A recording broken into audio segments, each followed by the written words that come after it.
Hello বন্ধুরা, আজ আমি আপনাদের সঙ্গে শেয়ার করব আমার বাড়িতে লাগানো দেখুন একটা সিমের মাচা। সিম গাছ, এখানে ৫-৬খানা সিমের গাছ একসঙ্গে রয়েছে, একই জায়গায় আমি লাগিয়েছিলাম। আর খুব সুন্দর গাছের গ্রোথ, দেখুন কত সুন্দর সিম হয়েছে এখানে। এখনও সেইভাবে জমিয়ে সিম হয়নি, কারণ শীতটাও এখনও ভালোভাবে পড়েনি বন্ধুরা। চিন্তা করবেন না, যাদের বাড়িতে সিম গাছ আছে আপনারা ভাবছেন এখনও সিম কেন ভালো করে হচ্ছে না। একটু শীতটা জমিয়ে পড়ুক, প্রচুর সিম আপনারা পাবেন। আজকে আমার প্রথম দিন, আমি বেশ কিছু সিম আজকে তুলে নিচ্ছি বন্ধুরা। আজ এটা খাবো। এরকমভাবে আপনারাও বাড়িতে এরকম ছাদেও লাগাতে পারেন, বা নিচে যদি জায়গা থাকে এরকম 2-4টে দানা ফেলে দিলেই খুব সুন্দর সিম গাছ আপনারা পাবেন। হ্যাঁ, অনেকে দুশ্চিন্তা করছেন যে সিম গাছ তো বড় হচ্ছে বাট সিম হচ্ছে না। এর জন্য অতিরিক্ত পাতা যদি থাকে সেগুলোকে একটু ছেটে দেবেন, যাতে গাছের লতাগুলোতে রোদটা পৌঁছয় বন্ধুরা। এটা লক্ষ্য রাখুন, দেখুন কত সুন্দর লতাগুলোর এখানে রোদটা এসছে, রোদ যেন ভেতরের দিকে ঢোকে, যেন গোড়াটা যেন অন্ধকার না হয়ে যায়, মাচা যেন অন্ধকার না হয়ে যায়, সেটা মাথায় রাখবেন বন্ধুরা, তবে ফলনটা ভালো পাবেন। এটাকে দেখবেন।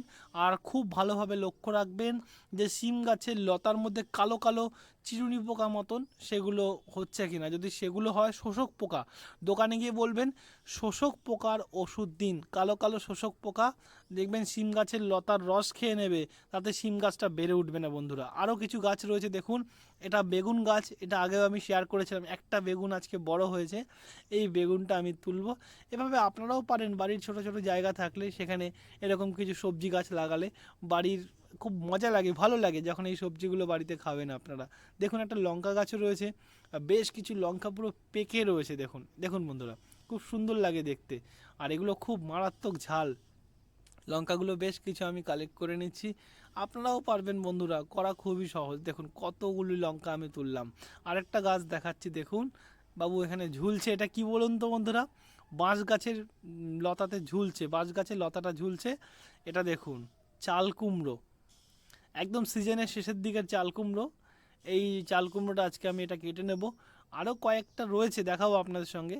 দেখুন এই চাল কুমড়োটাকে দেখুন, কত সুন্দর চাল কুমড়ো। আরও আমার চ্যানেলে প্রচুর চাল কুমড়ো হয়েছিল বন্ধুরা, আপনার চ্যানেলে ভিডিওতে রয়েছে। আর একটা চাল কুমড়ো দেখাচ্ছি, দেখুন এটাকে আবার ইঁদুরে খেয়ে নিয়েছে।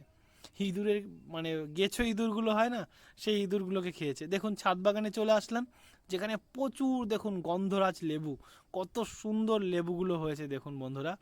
এই সময় এই লেবু গাছে যদি ভালো ফলন পেতে হয়, যে ডালগুলোতে লেবু হয়নি বা যে ডালগুলোতে এবছরের লেবু হয়েছিল সেই ডালগুলোকে ছেটে দেবেন, প্রুনিং করে দেবেন। দেখুন এই লেবুটা আমি তুলে নিচ্ছি, কত সুন্দর গন্ধরাজ লেবু। নিজের বাড়ির গাছের লেবু বা সবজি তোলার মজাটাই আলাদা বন্ধুরা। আপনারাও পারবেন নিজের ছাদ বাগানে এভাবে করতে।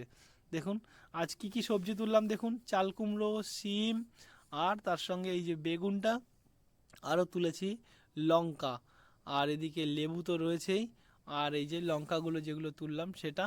এরকম করে আপনারাও বাড়িতে সবজি লাগান বন্ধুরা, অর্গানিক সবজি নিজেরা বানিয়ে চাষ করে পরিবারের সঙ্গে উপভোগ করুন, দারুণ মজা লাগবে বন্ধুরা। থ্যাংক ইউ পেশেন্সফুলি ভিডিও দেখার জন্য, অসংখ্য ধন্যবাদ বন্ধুরা। পাশে থাকবেন চ্যানেলের, আরও কিভাবে কি সবজি চাষ করতে হয় তার ভিডিও আপডেট আমার চ্যানেলে দেওয়া আছে, আপনারা সেগুলো ফলো করতে পারেন। অসংখ্য ধন্যবাদ বন্ধুরা, ভালো থাকবেন।